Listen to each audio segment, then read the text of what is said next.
Hi, and welcome back to our channel. We have been home from Scotland for almost a week tomorrow, and we have a lot of pictures and video footage and all sorts of things like that that Dale has been going through, and we hope to bring you the footage in the not too distant future. It will be little by little as he is able to get it all put together, but we had a very good time. We had a fairly uneventful trip coming and going, just a little bit of a problem with our luggage coming back. It got left in Amsterdam and we had to wait basically 2 days to get it back. But other than that, we had a good trip. It was lots of fun. We saw lots of places, and we look forward to showing you all that we did. We hope you enjoy this first video in what will be an ongoing series for the next few weeks or months of our Scotland trip in May 2024. Well, this is it. We are at our regional airport. We're going to be connecting in Detroit and then heading to Amsterdam and finally Edinburgh tomorrow morning. So we have waited for this trip for quite a while, and we are so glad we're on our way. We're going to take you guys along and hope you enjoy the trip.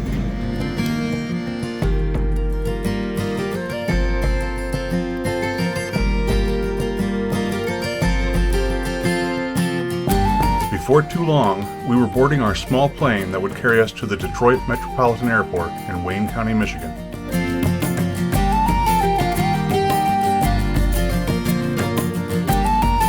We had about 2.5 hours to wait in Detroit before boarding our next plane, a much larger Airbus 330 that would carry us overnight across the Atlantic.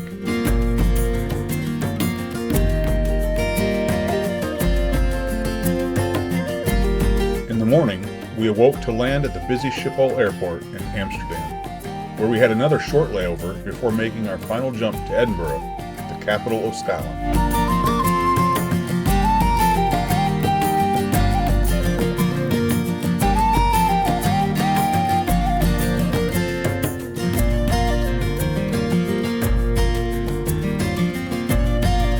As we climbed up and away and began making the bank towards the north and out over the North Sea, my anticipation was building. Visiting Scotland in person, the home of my ancestors on my father's side, has been a bucket list item for me for over 40 years since I was a teenager. And now I was only an hour and a half away from making it come true.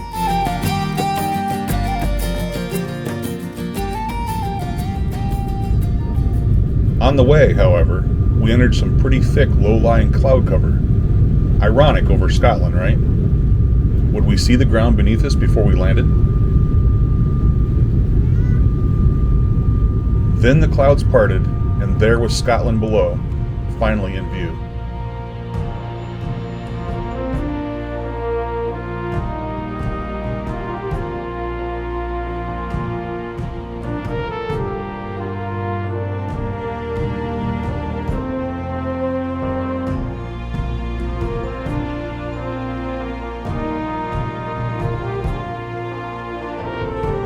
Touchdown.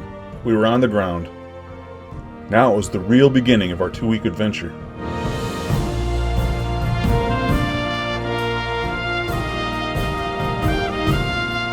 But first, we had to get our rental car.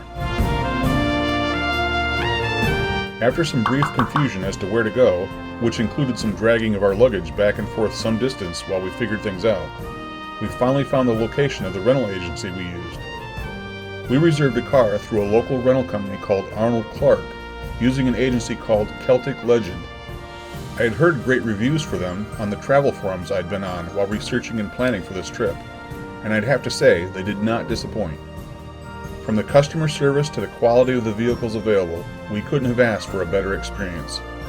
I'll leave links to both in the description box below. You'll get a better view of this car later in our trip when I filmed a short walk around it one morning in Dorney before we took off for another location.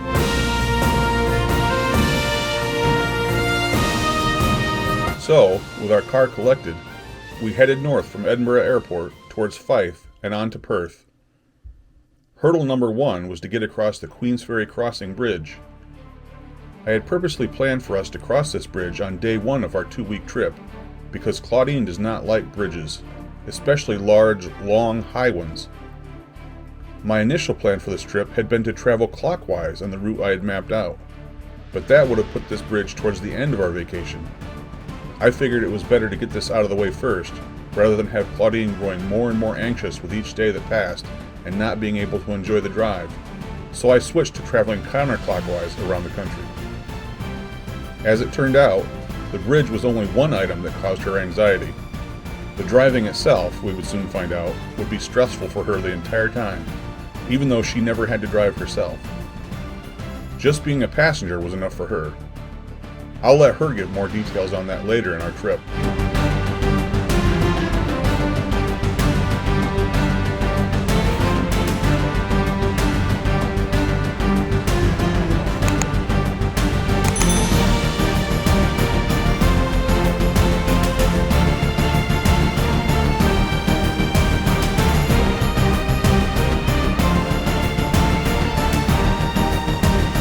Our next stop for day one here in Scotland would be Scone Palace, spelled S-C-O-N-E, but pronounced Scone here locally.